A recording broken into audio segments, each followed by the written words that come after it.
icyuma gikora nicyo gityara, isuka ihinga niyityara, intorezo ishoka indyankwi ikata ibiti niyityara. Uko usenga niko umwuka agwira muri wowe, uko ukiranuka niko ugwiza ubuhamya n'amazi y'ubugingo. Inyota yica kuruta inzara. Abantu badafite umwuka wera barababara. Bivuze ko amaraso ya Kristo ni umugisha kubizera, akaba umuvumo kubayahinyuye, kuko already abamaze kwizera Kristo Yesu. Iyo umunyu uringaniye uryoshya ibiryo, iyo ubaye igisoryo ukarengera, timukarenza urugero rw'ibyo Kristo yabahaye. Urugero rwa Kristo ni ukugera intambwe muye ikirenge mu cya Kristo. Ijwi ry'Umukanguzi. Tubahaye ikaze mu mwanya w'ijambo ry'Imana. Nanone turabahobeye ku bwa Christo Yesu. Dushimiye Imana ku bw'uyu mwanya. Amazina n'ubundi ni Ev.Anicet Niyomugabo, ni ibisanzwe tumaze kumenyana hamwe na bene data bashiki bacu muri Kristo Yesu. Nabo ndakeka atari ubwa mbere mubabonye, kandi ndahamya ko atari n'ubwa nyuma. Ariko ntibyatuma tutabakira ngo babibwire amazina banabasuhuze. Murabona haruguru mushiki wacu nanone yabasuhuza akanabibwira amazina. Ndabona afite n'indangururamajwi, ntacyo bitwaye. Yesu ashimwe. Amen. Nitwa Ev.Anicet. Ndi umumama, mfite abana 4 n'umugabo. Ibindi ndi umuririmbyi w'umuramyi ndetse n'indirimbo zijyanye n'ivugabutumwa. Dufatanye kuramya Imana. Murakoze. Yes, abaho umugisha. Ev.Anicet tumuhaye ikaze. Umuntu yasubiramo akavuga ngo murahiriwe. Imana yabagire neza kubw'amahirwe aturuka mu rurembo Siyoni. Imana ishimwe. Hanyuma turi kumwe n'undi unyegereye cyane hafi aha ngaha, by'umwihariko twaraniganye muri primaire. Harya ntitwicaranye? Twaricaranye mu primary, twaricaranye. Ntago mbabwira umwaka ari uwa kangahe, ariko kandi wewe waratsindaga. Tumuhaye ikaze. Reka abasuhuze hanyuma anabibwira amazina. Yesu abaha umugisha. Yesu ashimwe. Amen. Nitwa Niyonziza Lydia, ndi umumama w'abana 4 n'umugabo. Ndi umuririmbyi kandi Yesu aduhana umugisha. By'umwihariko Lydia avukana na Eme. Ni abavandimwe babiri bavukana, ni Eme na Lydia. Tubahaye ikaze ku Mukanguzi, kandi bihoraho n'ahandi uko Imana idushoboje. Reka Lydia dufashe gusenga Imana, namara kudusengera hanyuma dufatikanye twumve indirimbo. Imana ibaha umugisha. Turagushimiye Mwami Imana yacu, tuguhaye icyubahiro kuko ugikwiriye. Urera, urakiranuka kandi ukiranukira kutugirira neza. Uri umunyembabazi nyinshi, wambaye icyubahiro no gukomera. Kristo turagushimiye cyane Mwami wanjye. Uyu mwanya turi imbere y'amaso yawe. Ndakwinginze cyane Mwami, izi ndirimbo tugiye kuririmba, ubutumwa bw'ijambo ryawe tugiye kumva, nyemerera imitima yose igiye kumva iri jambo, igiye kumva izi ndirimbo, igubwe neza kubwo kukuramya no kuguhimbaza. Igubwe neza kubwo Mwami kumva ijambo ryawe ryiza. Mwami, abarushye baruhuke, abananiwe Mwami wanjye basubiza intege mu bugingo, mu izina rya Yesu Kristo. Abafite ibibazo wabera igisubizo. Ndagushimiye kugiye kubana natwe, amavuta yawe abe kuri twebwe, Mwuka wawe wera abane natwe, kandi Data wa twese mwiza, marayika ushinzwe kuririmba yururuka abane natwe. Ndagushimiye kuri bubane natwe muri byose, none n'iteka ryose. Kristo urakoze. Amen. Mbonye umukiza mwiza, ni Yesu Kristo, ni uruti nshuti zose zo mw'isi. Igikundiro cye cyinshi nicyo cyanyemeje kumusangangwa nyuhagira nyize. Anyurura mbabaye, ankiza amakuba, amaganya yanjye yanyakira. Yakankinyenyeri iteka, n'uw'igikundiro ni uruta inshuti zose zo mu isi. Urambabaye ankiza amakuba, amaganya yanjye ajya yanyakira, yaka nk'inyenyeri iteka, n'uw'igikundiro, ni uruta inshuti zose zo mu isi.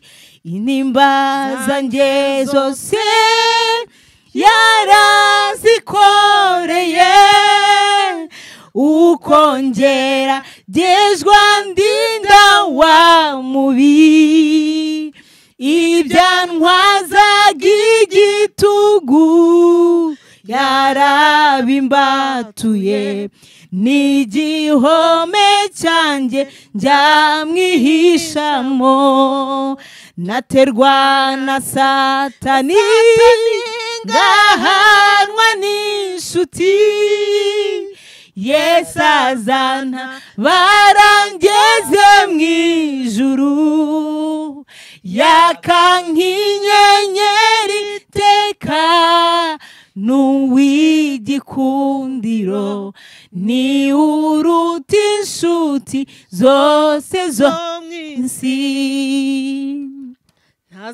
Siga nk'imfubyi ntazampemukira, mpora mbeshwa hono kwizera gusa, ubwa ngotesheje ingabo ntacyo ngitinya pe, ajya ntungisha amanu yo mu ijuru, nzanezerwa n'umunsi wagera mu ijuru, nzanezerwa nimureba mu maso, yaka nk'inyenyeri iteka, n'uw'igikundiro, n'igiruta inshuti zose zo mu isi.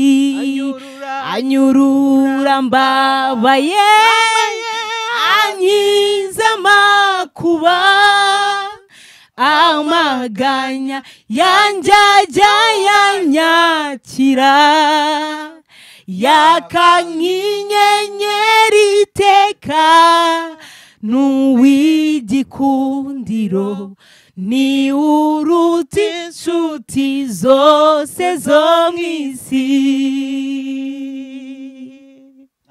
Ubu turi ku iherezo ryo muri ubu butayu, turimo dusiganirwa kwinjira muri gakondo, tuzabona yoza nshuti zacu zimwe zari mu isi, nyuma zigacyura igihe zikajya muri gakondo. Aho hera nifuza kuzagerayo, ngo ndirimbane n'abaho indirimbo zo kunesha. Aho hera nifuza kuzagerayo, ngo ndirimbane n'abaho indirimbo zo kunesha. Bamwe muri abo banyamahirwe babaciye ibihanga, abandi babicisha amabuye, babateka mu mavuta, babonaga irembo rikinguye, kandi gutabarwa kwabo kwari kubasatiriye cyane, umukiza bari hafi. Bamwe muri abo banyamahirwe babaciye ibihanga, abandi babicisha amabuye, babateka mu mavuta babonaga irembo rikinguye kandi gutabarwa kwawo kwari kubasatiriye cyane umukiza bari hafi aho hera nifuza kuzagerayo ngo ndirimbane n'abaho indirimbo zo kunesha aho hera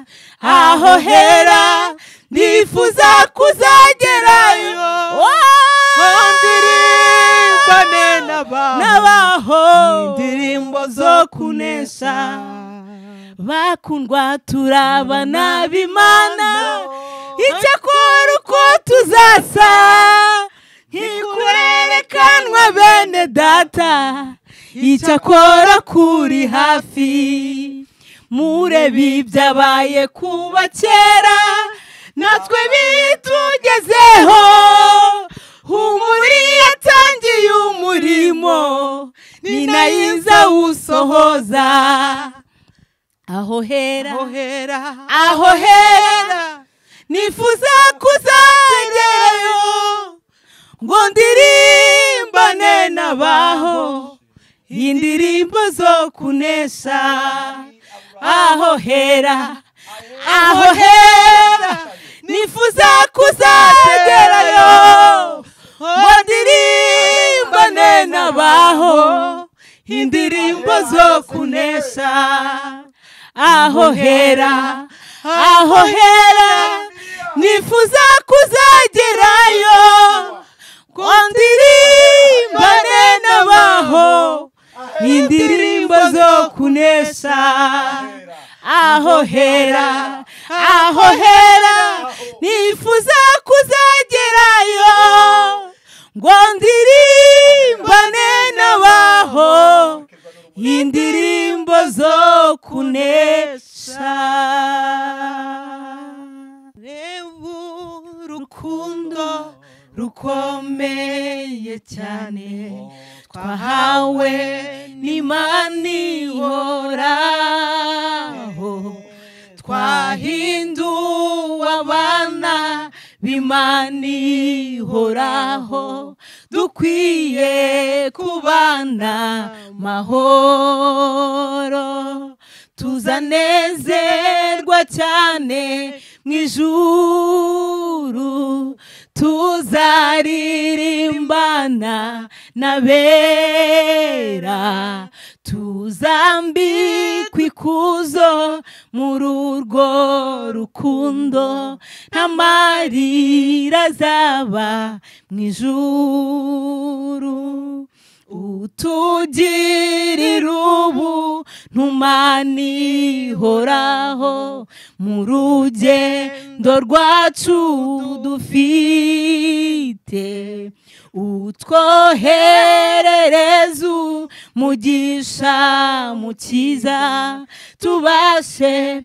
kukumenya Mana tuzanezerwa cyane mu ijuru tuzaririmbana n'abera tuzambikwa ikuzo muri urwo rukundo amarira azaba mu ijuru sinshaka gukorera abami babiri ni nko gukunda isi n'ijuru hariho abakunda ubutunzi bwo mu isi bakaburutisha ubw'ijuru tuzanezerwa cyane mu ijuru tuzaririmbana n'abera tuzambikwa ikuzo muri urwo rukundo nta marira azaba mu ijuru hahirwa bahamya b'urupfu rwa Yesu, nibo barungurutse mumva. Yesu ubwo yamaraga kuzuka mumva, hanyuma yagiye mu ijuru. Tuzanezerwa cyane mu ijuru, tuzaririmbana n'abera, tuzambikwa ikuzo muri urwo rukundo, nta marira azaba mu ijuru. Mu gihe tugendera muri iyi si, tuyibonera ibidushuka, ariko dukwiye kunesha ibyo byose, kuko ari ko Imana ibishaka. Tuzanezerwa cyane mu ijuru, tuzaririmbana n'abera, tuzambikwa ikuzo muri urwo rukundo, nta marira azaba mu ijuru. Tuzanezerwa cyane mu ijuru, tuzaririmbana n'abera, tuzambikwa ikuzo muri urwo rukundo, nta marira azaba mu ijuru. Tuganire umwanya mutoya ijambo riri mu gitabo cy'umuhanuzi Yesaya. Ni igice cya 55 guhera ku murongo waho wa mbere. Turaza gusoma no mu butumwa bwiza bwanditswe na Yohana igice cya 7:37 kumanuka. Imana ibaha umugisha. Haravuze ngo yemwe abafite inyota nimuze ku mazi, kandi n'udafite ifeza nawe naze. Nimuze mugure murye, nimuze mugure vino n'amata mudatanze ifeza cyangwa ibindi biguzi. Ni iki gituma mutanga ifeza mukagura ibitari ibyo kurya nyakuri? Ni iki gituma mukorera ibidahaza? Mugire umwete wo kunyumvira mubone kurya ibyiza. Imana ishimwe. Ubugingo bwanyu bukishimira umubyibuho. Mutega amatwi muze aho ndi, munyumve ubugingo bwanyu bubone kubaho.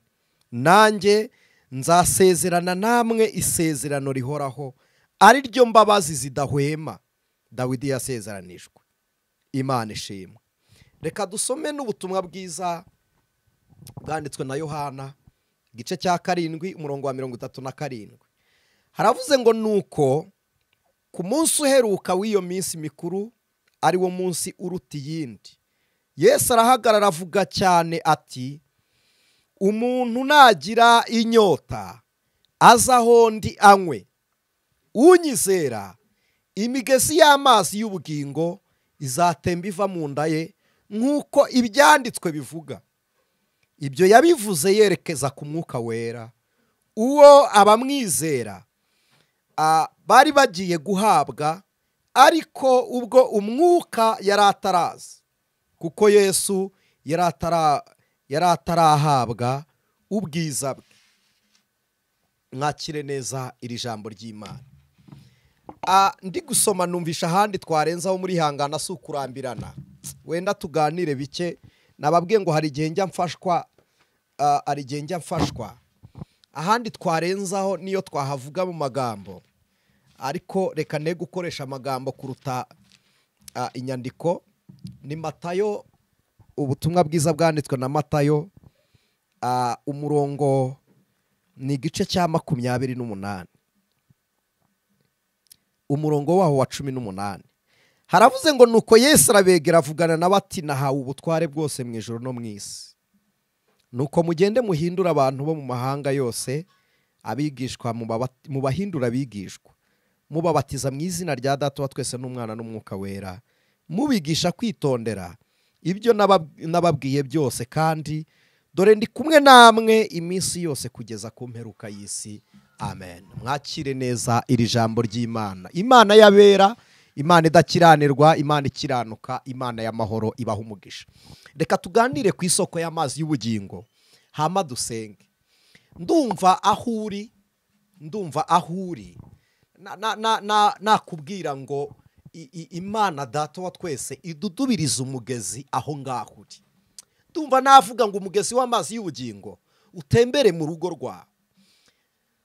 Amazi y'ubugingo adudubirize mu maraso yawe, mu mitsi adudubize. Imana ishimwe. Iki gitabo cya Yesaya ntabwo ndi buvuge ku mateka ya Yesaya, ariko aravuze ngo abafite inyota ni muzi. Muririmbye yararimbye aravuga ngo nk'uko impara yahagira nishaka amazi, ngo niko yigereranya n'umwuma impara ifite. Inyota iterwa n'ibintu byinshi, ariko kamarwa na kimwe, imarwa no kunywa amazi. Aya mazi mbibutse ko Abisiraheli banyuze mu butayu. Munyumve neza, ntabwo ndambirana, ndagira ngo tuvuge gato dusenge. Banyuze mu butayu. Ubutayu bisobanuye ahadatuwe, mu bugaragwa. Ubutayu ni ubugaragwa kuri bene data bari mu Burundi. Ubutayu nta haturwa, nta mugezi, nta kimera. Ubutayu busobanura umutima uguye umwuma, udafite Kristo, utagira ibyiringiro by'ibizaba, udafite Imana muri wo, udafite amasezerano, utagira Umwuka wera. Ni ubutayu. Barimo bahagenda, banyuze mu butayu bakuwe muri Egiputa. Mu gihe bari kugenda mu butayu bava muri Egiputa, bicwa n'inyota, babwira Mose ngo dushakire amazi. Duha amazi Mose. Bareba umuyobozi w'urugendo rw'Abisiraheli, Musa.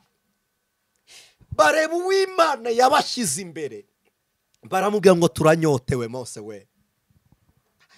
Uyu mwanya ubutayu urimo, inzira urimo, aho uri kunyura, mu bugaragwa utuyemo, muri urwo rugo urimo, aho ubona hatari amazi y'ubugingo, reba umuyobozi w'urugendo umubwire ngo nshaka amazi y'ubugingo. Tosani moria donanse dry. Imana idudubiza amazi y'ubugingo.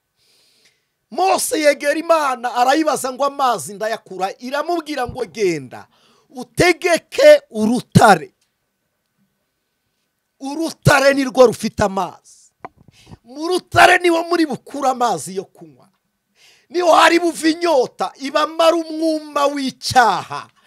Ibyaha mwagiriraga umwuma, mukumva mufite inzara yo gukora nabi, mukumva mufite inyota yo gukiranirwa, muramarwa iyo nyota, murayimarwa n'amazi y'ubugingo aturuka mu rubavu rwa Kristo Yesu. Imana ibwira Mose ngo mu rutare, nurutare, nurutare, nurutare, sunurutare, mwamba mwamba, mwamba mwamba, mwamba mwamba, Yesu ndiye mwamba. Niwe rutare rwacu, niwe soko y'amazi y'ubugingo. Yesu yigeze yakicara ku iriba ry'Igerizimu, umusamariya akazaza kuvoma. Ahageze Yesu aramubwira ngo ntizi kivomesho, mbona uko mvoma amazi yo kunywa. Umusamariya akaza aramubwira ngo ntabwo nge nawe duhuye, uri umuyuda nkaba umunyamahanga, twasangira dute? Yesu aramubwira ngo iyaba wari uzi impano y'Imana ukamenya n'ugusabye amazi uwo ari we. Yesu avuga ijambo naringendereye, aramubwira ngo unywa kuri aya mazi, unywa kuri ya soko wavomye, unywa kuri ya mazi. Ntabwo twavuga uruganda runaka ruyakora, ariko azongera agira inyota ukundi. Yesu aramubwira ngo ari kunywa ku mazi nzamuha. Bibiliya isobanuye ayo mazi, iravuze ngo yayavuze agendereye ku Mwuka wera. Unywa ku mazi nzamuha,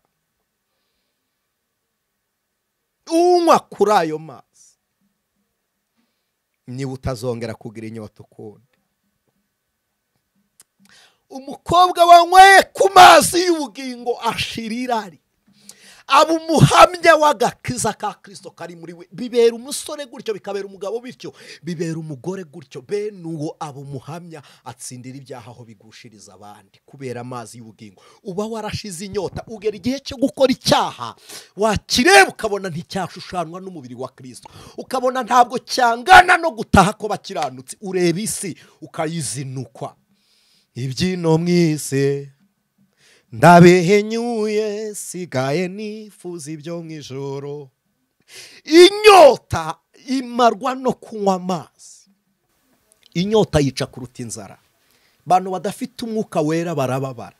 Waganira ijambo ry'Imana umuntu akaryumva, akarishyira mu nyurabwenge, akumva ibyo ni ukuri, akavuga uti ibyo ni byo, akumvisha ubwenge, agatunga umutsima. Ariko ndagira ngo mbabwire ko ukenera n'umwuka wera uhamye iby'ijambo ry'Imana wanyujije mu matwi yawe nk'amazi y'ubugingo. Reka nihute, sinshaka gutinda. Amazi, iyo umudugudu udafite amazi uba mubi, ntunaturwa. Igihugu kitagira amasoko gipfusha b'umwuma. Kabiri, 90% umuntu, ibigize umuntu n'amazi, n'ibitumye ubuzima bubaho n'amazi. Kandi amazi agenda yisubiramo. Imvura iramanuka hakaba evaporation, amazi akongera akagaruka. Ni nka shiti, bigenda byinyuramo bigaruka. Umwuka wera wo muri twe, njya numva umuntu amaze guhanura abantu bakamusengera ngo aragabanukiwe. No, ntabwo umuntu agabanukirwa iyo avuga iby'Imana, ahubwo abahishurirwa akabona ibindi. Hagabanuka imbaraga z'umubiri kuko biravuna, ariko umwuka wera aba yiyongera. Icyuma gikora nicyo gityara, isuka ihinga niyityara, intorezo ishoka indyankwi ikata ibiti niyityara. Uko usenga niko umwuka gwira muri wowe, uko ukiranuka niko ugwiza ubuhamya n'amazi y'ubugingo. Yesaya arahanuye, ahanurira i Yerusalemu. Barimo bagura ibintu byinshi nk'ibyo tugura, dukunda guhaha imyambaro n'ibindi. Ariko arababwiye ngo niki gituma mugura ibyo kurya bishira, mugahaha ibitagira umumaro. Aravuga ngo noneho nimuze, n'udafite ifeza nawe naze, n'udafite ifeza nawe naze, kuko atangirwa ubuntu. Atangirwa ubuntu de, nta kindi. Yarabivuze, ariko umusaraba aravuga ngo yemwe abarushye n'abaremerewe, muze munsange ndabaruhura. Kristo aragushaka. Yesu ategereje wowe. Gwaraje. Nihute ngere hafi nsenge. Nababwiye ngo ntabwo mbarambire. Iyi nyigisho y'indirimbo zamfashije mba numva naceceka. Twajyaga guceceka ntituvuge, ariko Imana ishimwe. Aya mazi Yesu ashyizwe ku musaraba igorogota. Hasohoye ubuhanuzi Imana yari yarabwiye Nowa. Yaramubwiye ngo genda ubaze inkuge kugira ngo abantu babone ubwihisho. Iyo nkuge ni agakiza. Umuririmbyi wa 38 mu gakiza yarabivuze. Ni agakiza twahawe na Kristo. Imana ibwira Nowa ngo mu umuryango w'iyo nkuge uwushyire mu rubavu rwayo, n'akadirishya kajye mu rubavu. Umuryango washyizwe mu rubavu washushanyagaho Kristo azaterwa icumu. Mu rubavu havuyemo amazi avanze n'amaraso. Mu nkuge nta mazi yavuyemo, ariko inkuge yateruwe n'amazi. Amazi yo mu nkuge yarokoye abari bari mu nkuge, ariko yica abari bari inyuma y'inkuge. Bivuze ko amaraso ya Kristo ni umugisha kubizera, akaba umuvumo kubayahinyuye, kuko already abamaze kwizera Kristo Yesu bamaze gukira urupfu rw'iteka. Ariko bataramwizeye baciriweho iteka. Dukizwa n'aya mazi yo mu rubavu rwa Kristo. Aya mazi y'umwuzure yarishe. Amazi y'inyanja itukura Abisiraheli barayambutse barakira, ariko Abanyegiputa bayaguyemo. Amazi ya Yorodani bamwe barayambutse, ariko abandi baravuga ngo turisigarira hakuno. Baje basanga Yohana umubatiza ku mazi kuri Yorodani i Betaniya. Yarababwiye ngo ninde ubaburiye guhunga umujinya uzatera? Amazi. Eliya igihe ahagaritse imvura, yateje amapfa mu gihugu. Imana iravuga ngo hari akagezi kamaze gukama imujyana ku mupfakazi. Igihe akagezi kari mu isi kazakama, Umwuka wera agiye ajyanye n'itorero, ab'isi bazasigara batunzwe na kimwe. Bamwe bazabaturwa, bazabohorwa, bacungurwe n'amaraso yabo. Bizaba ari umubabaro, itorero ririndiriye abo ngabo. Amazi. Elisha ageze mu mudugudu, baramubwiye ngo ari hanararura. Amazi ari hanararura. Afata umunyu usobanura twebwe abigisha. Iyo umunyu uringaniye uryoshya ibiryo. Iyo ubaye igisoryo ukarengera, timukarenza urugero rw'ibyo Kristo yabahaye. Urugero rwa Kristo ni ukugera intambwe muye, ikirenge mu cya Kristo. Amazi, Elisha afata umunyu ni imbehe. Imbehe irashushanya iriya nkuge n'ubundi ko nayo yari ibajwe, ishushanya umubiri wa Kristo uzaremwamo ukundi. Kubaza biravuze ngo ni uguhindura ishusho ukayigira uko wayishaka guyikuye mu cyari kiriho. Ni igiti muri buteme, nimumara kugitema kiraba gipfuye, ariko mugikore mw'icyo mushaka. Ku rupfu rwa Kristo yakangukanye n'itorero, mu mubaze bundi bushya. Iriya mbehe yashushanyaga Kristo uzahumanura umudugudu, umunyu washushanyaga bahinduwe n'Umwuka wera. Imana ishimwe. Yesu yaravuze ngo muri umunyu w'isi, nimwe mwo guhindura. Imana ihabwa icyubahiro. Yesu ageze mu bukwe bw'Ikana, yasanze nta vino bafite, ariko ahageze asanga bafite amazi. Aravuga ngo ayo mazi nabe vino munywe. Ayo mazi n'udafite ifeza. Ntabwo bisaba ikiguzi, tibisaba guhaha byinshi. Bisaba kubwira Kristo ngo ndakwemereye. Bisaba kumubwira ngo nkize inyota y'ibindi, nkize inyota y'inzoga, nkize inyota y'ubusambanyi, nkize inyota y'ubuhehesi, nkize inyota y'ubutinganyi, mpa ku mazi yawe. Aravuze ngo unyizera, oh haleluya, amazi y'ubugingo, imigezi y'amazi y'ubugingo ngo izatemba iva mu nda ye. Bivuze ko uzabyara urubyaro rufite amazi y'ubugingo. Uretse n'icyo, uzahaza benshi, uzabera guhaga benshi, uzaba umubyeyi wa benshi, uzaba gusonzoka kwa benshi. Nihute ngere hafi nsenge. N'iki cyamaze amapfa ku musozi w'Abisiraheli, amazi yabuze. Byasabye umuhanuzi usenga ngo Imana yongere igusha imvura. Reka tubwire Imana yongere igusha imvura y'urujojo. Manudu imvura yawe hahoze hagurujojo, duha umuvumbi wawe.